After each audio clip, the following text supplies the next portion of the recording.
It's fight week for Corey Sandhagen versus Deiveson Figueiredo, and in today's video I'll be explaining why I believe that Corey Sandhagen has everything to lose in this fight. I'll be previewing the fight, talking about what's at stake for each fighter, then I'll be going on a rant about what really frustrates me, this one thing that really frustrates me about Corey Sandhagen. I'll be getting into all of that in today's video. Hello guys and welcome back to Alex on MMA. Now this is one of those fights, Corey Sandhagen versus Deiveson Figueiredo, that I personally circle on the calendar. It's one of those sleeper fights that appears between the pay-per-view events that get you really excited. A really interesting clash of styles.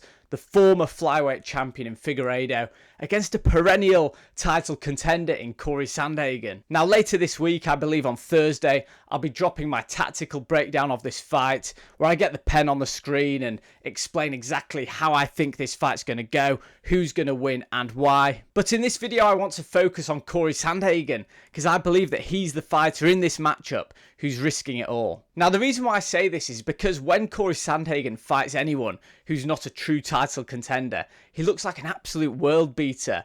The technique he puts on display when he's doing flying knees to Frankie Edgar or spinning kicks to Marlon Moraes, the guy's an absolute beast. He can even mix up the wrestling like he did against Rob Font. The guy is clearly so technically gifted and so efficient with his work. It's a joy to see when he's fighting anybody outside of the true contenders. Now the flip side of that is when he does fight the true contenders, he falls short. We've seen this story happen time and time again. Recently against Aljamain Sterling, TJ Dillashaw, Umar Nurmagomedov. Now don't get me wrong, a couple of those fights were very close, apart from that early submission loss to Aljamain Sterling, but the point still stands. There's only so many times you can lose to these true contenders before you drop off from contender status yourself to being a perennial top 10 fighter or even a gatekeeper. Now hopefully that sets the scene for what Corey Sandhagen has to lose in this fight, and I do appreciate that by saying Corey Sandhagen has everything to lose in this fight, I might be playing down what he has to gain. But realistically, and please do tell me in the comments, how much does he have to gain from this matchup? Now Deiveson Figueiredo is a former flyweight champion, a very respectable name for Sandhagen to get on his record. But when you look at where Deiveson Figueiredo is coming from going into this fight, it really puts question marks over it. Deiveson Figueiredo, one, he's moved up from flyweight, so he's naturally a smaller guy moving up. And whether you like it or not, whenever a fighter moves up from a lower weight class, people always give their performance extra credit. And the fighter who's more natural at the weight class, there'll always be an asterisk or comments made that yes, great performance, but they beat someone who's a lower weight class. Look at Islam Makhachev against Volkanovski as a prime example. And not only that, if you look at Figueiredo's most recent performance, he's coming off the back of a loss against Petr Yan.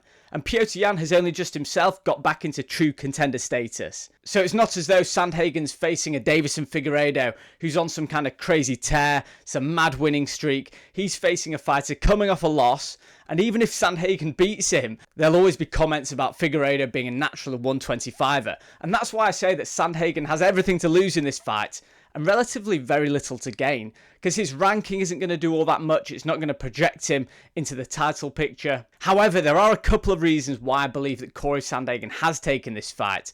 One of this is because I believe from a technique perspective, he thinks it's a favourable matchup. And I'll be going deep into that in the technique breakdown on Thursday. But other than that, I just think that Corey Sandhagen is a game guy, but he has a lot to risk in this fight. I think there's much more risk than reward. So we do need to discuss the elephant in the room. What if Corey Sandhagen loses this fight? If Sandhagen loses this fight, it would be an absolute disaster for his career. I truly believe it would relegate him from his perennial status as true title contender. I recognise that I have said perennial a few times in this video, but I feel as though Sandhagen has been at the top of this bantamweight division for such a long time, but just continuously falling short. When his time comes, you think the title shot might be next. Sandhagen has just fallen short. So if he loses this one again, I don't think there can be any talk about quick turnarounds for title shots.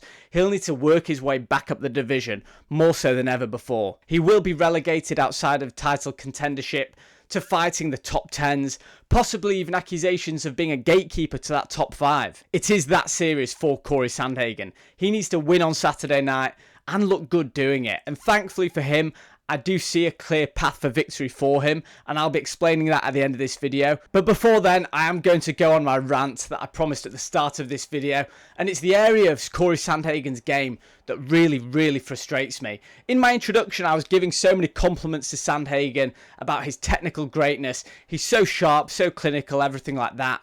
But it's the flip side of that. When things get tough against him, I really question whether or not he has that ability to push through the adversity, to rally and come back from a fight when it seems like he's losing. Because I think Sandhagen's absolutely fine when he's in the driving seat, when he's controlling the action. He can finish spectacularly, or he can cruise to a very decisive victory. However, when his back's against the wall, when he needs to find that extra gear, whether it's against TJ Dillashaw, when the fight's so close to call, he just needs to push himself that extra bit further. Or against Umar Nurmagomedov, a fight where just a few more strikes either side could have sealed that fight. Corey Sandhagen just doesn't do enough for me.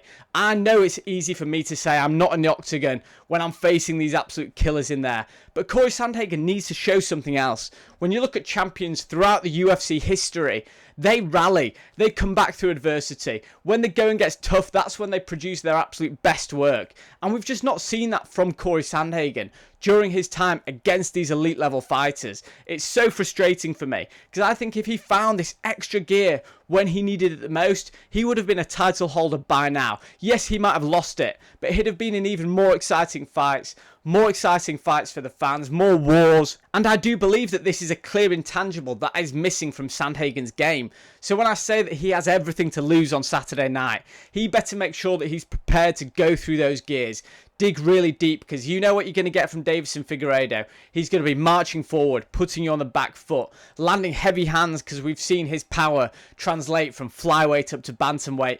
We need to see all of this stuff on Saturday night if Corey Sandhagen wants to win, and if he wants to go on and become champion. He's going to have to fight some absolute killers, so he needs to make sure that he's prepared to dig this deep and do whatever it takes to get the win. Anyway, that's it. Rant over. Let's talk about Deiveson Figueiredo. That's next on my list. And I don't think that Deiveson Figueiredo actually has that much to lose. I think he's already sealed his legacy in the sport. There's absolute wars with Brandon Moreno down in flyweight, the 4-fight series. He's become a unified world champion at flyweight. He dared to be great and move up a weight class and had some success at bantamweight. Obviously, he lost against Petr Yan. Petr Yan looked absolute levels that night. But I think that Deiveson Figueiredo accepts his position as a top 10 fighter in the bantamweight division. Yes, he's got title ambitions of his own, but if he never gets there, you can't call it a disappointing career. At the same time, I believe that Pantoja fight is still there. That's still an option. Pantoja is still beating everyone that they put in front of him. Deiveson Figueiredo could go down one more time and put on an absolute super fight. At this stage, Pantoja has a lot more options coming off a loss than Corey Sandhagen does. Anyway, before I end the video, let's talk about the matchup itself. Like I said about a million times in this video, I'm doing a technical breakdown on Thursday night, so watch out for that, because we'll be going deep into this one. But I think this is generally a favourable matchup for Sandhagen.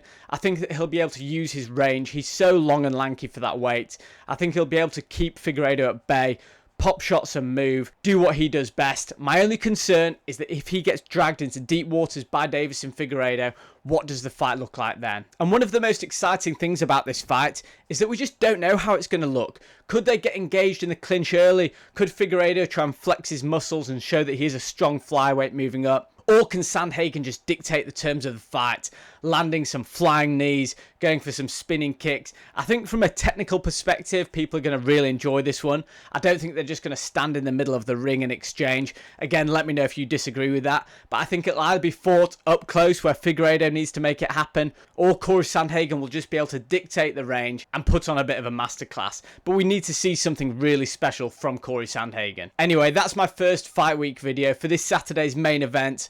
Corey Sandhagen against Deiveson Figueiredo. Let me know in the comments how you think this one's going to go, and if there's anything specific that I should look out for before I film my technique breakdown video on Thursday. Hope to see all you guys there. Thank you guys for watching.